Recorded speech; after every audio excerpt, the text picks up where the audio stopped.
Joseph Brown here with Patriot Project SF, where we will be breaking down and analyzing San Francisco's political climate. Today's topic will be concerning San Francisco's congressional election campaign and its candidates. Starting us off for the campaign kickoff announcement and press conference was Libertarian candidate Mr. Anthony Whaley. During Mr. Whaley's campaign kickoff announcement, he stressed 5 issues in particular: gun laws, taxes and balancing the budget, transparency, transportation, and social issues being the key issues he will be focusing on if elected. The first issue covered by Mr. Whaley is gun laws, in which he argues that they are unconstitutional and far too restrictive. He cites California, although having highly restrictive gun legislation, it has by far the most mass shootings per capita of any of the United States. The second issue that Mr. Whaley touches upon are taxes and balancing the budget, in which he argues the budget of California needs to be balanced, but also not at the cost of rising taxes. He offers audits on all government-funded operations, namely the UC system, and really getting to the heart of why operations are over budget and really cutting the fat, something very typical of a libertarian candidate. Third is transparency, in which Whaley claims it is the key to success.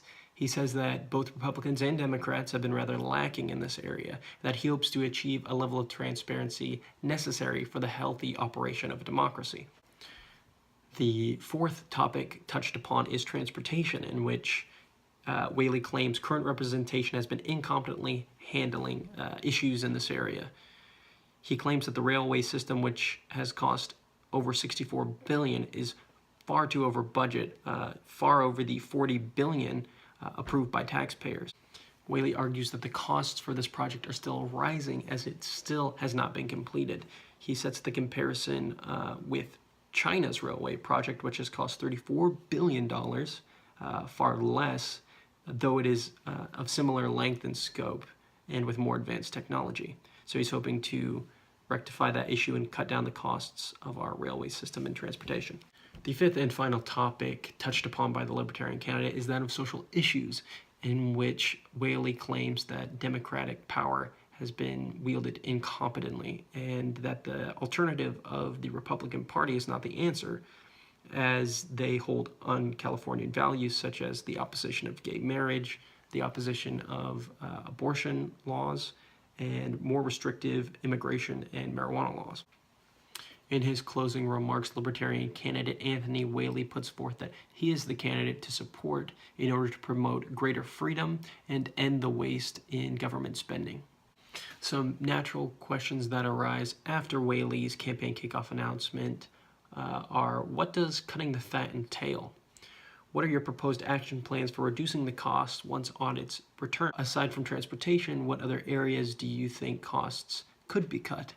How is transparency a key to success, and how do you plan to promote it? In what way has Democratic policy been lacking in social issues, and where do you hope to succeed where they failed? In conclusion, if one favors de-restriction of gun legislation, cutting of government spending, and maintaining the status quo of social issues, then Libertarian candidate Anthony Whaley may be a good candidate to support. The Democratic candidate at the campaign kickoff announcement was a Mrs. Zalkowski-Ariana. Some of the prominent slogans promoted by the Democratic candidate were that San Francisco is a diverse citizenry and that government should better represent the diverse interests of its people.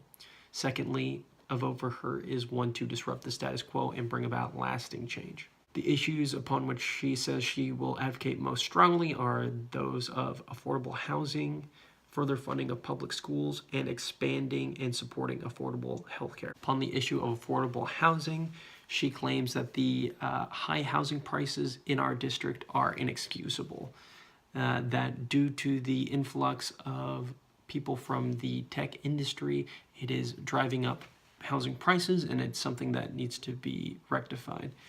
She says she will advocate for people's right to affordable housing, and that she's willing to work across the aisle in order to enact policy concerning this issue. On the issue of public schools, Mrs. Zelkowski claims that further funding of public schools will help even the widening gap between the rich and the poor, and that an investment in our kids is a good investment for the future of this district. The third and final issue is that concerning affordable health care, in which she asserts she will defend and improve the Affordable Care Act. She supports a woman's right to choice and hopes to raise funds to open Planned Parenthoods across the Bay Area. Questions concerning the position of the candidate are: how do you intend to make housing more affordable? Will such action plans be costly?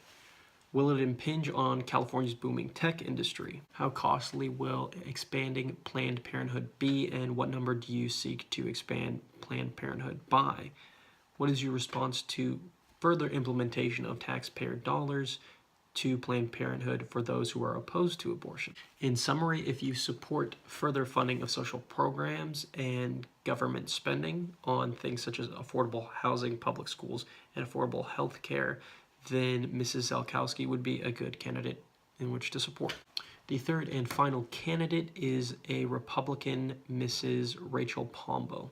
Mrs. Pombo claims that she's the alternative to the Democrats, which are too idealistic in their rhetoric and without the teeth of real policy. The Republican candidate stresses the importance of property, family, and environment, saying that the Democrats have been very weak in the area of environmental policy, saying they've done little to combat global warming. Ms. Pombo also stresses that infrastructure in the district is fast failing and that it is in need of revitalization. She takes the traditional Republican stance on taxes, saying that government spending and high taxes should not impede great problem solvers and job creators. Ms. Pombo also claims that our current representation is too weak on immigration, saying she will rectify that by promoting greater safety and respect of the law through stronger and more restrictive immigration policy. Some natural questions that follow this opening announcement are: what is your proposed action plan to combat global warming? What immigration policy change would you hope to implement? Will you be seeking a divergence from current status quo on social topics of abortion, gay marriage, and marijuana? Finishing up our summary of Mrs. Rachel Pombo, she would be a good candidate in which to support if one seeks to lower taxes, cut government spending, and further more restrictive immigration policy. Thus concludes the summary of the Congressional campaign kickoff announcement and press conference. Join me next time, in which we will analyze the debate to be held between our candidates. I've been your host, Joseph Brown. Thank you for tuning in to Patriot Project SF.